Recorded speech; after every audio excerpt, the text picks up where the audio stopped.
එකට ජීවත් වීම තුළින් එක්ව වැඩ කිරීම තුළින් සංවිධානය වූ පුද්ගල ඒකකයක්.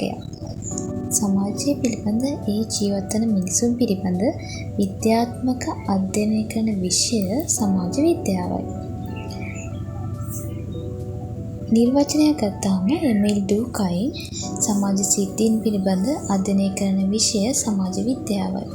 ඕනෑම සමාජයක සමාජ ක්‍රමය සකස් වන්නේ පුද්ගලාන්තර සම්බන්ධතා හා සමූහ සම්බන්ධතා සංස්ථාගත සම්බන්ධතා මුල් කරගෙනයි.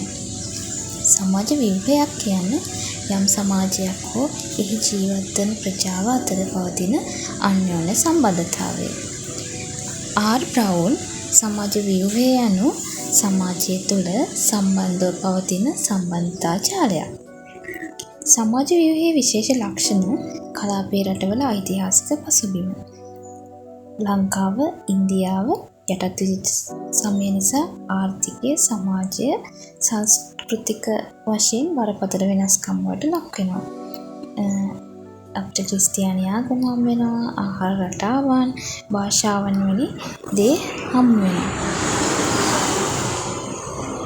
සමාජ ආයතන පවුල විස්තෘත පවුල් ක්‍රමයක් බිඳ වැටිලා න්‍යෂ්ටික පවුල් ක්‍රමයක් දක්වා ගමන් කරලා තියෙනවා. ඥාතිත්ව ලක්ෂණ, පවුල හා බැඳුණු සම්ප්‍රදායන් හා සිරිත් වේ, ස්ත්‍රී පුරුෂ සමාජ වෙනස් වීම වගේ දේවල් සිද්ධ වෙලා තියෙනවා. අධ්‍යාපනය ශ්‍රී ලංකාවේ මුල් කාලයේ පිරිවෙන් අධ්‍යාපනය වර්තමානයේදී බටහිරකරණය නිසා නවීන අධ්‍යාපන ක්‍රමය සමාජයට එක් වෙලා තිනවා.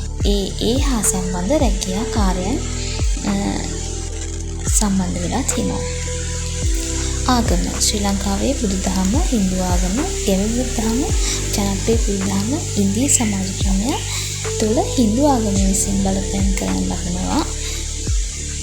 ආර්ථික තත්ත්වය ගත්තාම වීගොවිතැන්න, කෘෂි කර්මාන්තය, ඌරු සංවර්ධිත රාජ්‍යයන්, සංවර්ධන රටවල් ඒ අනුව ආර්ථික දුෂ්කරතා තත්ත්වයක්, විවෘත ආර්ථිකය ඇතත් සමාජ ව්‍යුහයේ සංවර්ධන ගොඩනැගීමට අපේක්ෂිත සංවර්ධන ඉලක්කයන් ප්‍රවේශයට පහළලා තියෙනවා.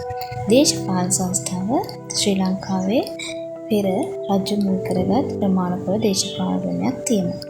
නීතිය ව්‍යවස්ථානුකූලගත ලිඛිත ව්‍යවස්ථාවක් සම්බන්ධ වෙලා තියෙනවා.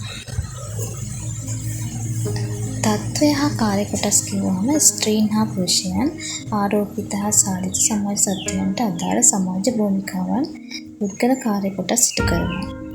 සමාජ සංස්ථා රටා ගත්තාම කුලය, පන්තිය, වාර්ගිකත්වය, සමාජ ක්‍රියාකාරීත්වය සිදුවන අතර ඉන්දියා සමාජයේ කුලය සමාජ ව්‍යුහයේ බලපාන ප්‍රබලම සාධකයක්. ශ්‍රී ලංකාවේ කුලය සේවා මත ගොඩනැගුණු දෙයක්. ආදිවාසී ජන සමූහයන් ගත්තාම කුඩා ජන කණ්ඩායම් ලෙස කින්නරු, අහිගොන්ටක ජනතාවත්, ඉන්දියාවේ ටෝඩාවරුන්, නායකවරුන් ඔවුන්ට අනන්‍ය වූ සංස්කෘතික රටාවන් වලද ජීවත් වෙනවා. එම සමාජය ගත්තාම සමාජයේ 70%ක්ම ගැමියන්. දකුණු ආසියානු සමාජ ව්‍යුහයේ බටහිරකරණය, නාගරීකරණය, වාර්ගීකරණය, ගෝලීකරණය, ජන සංක්‍රමණ, විවෘත ආර්ථිකය නිසා සමාජ ව්‍යුහය ගොඩාක් විශාල වශයෙන් සමාජයට බලපාලා තියෙනවා.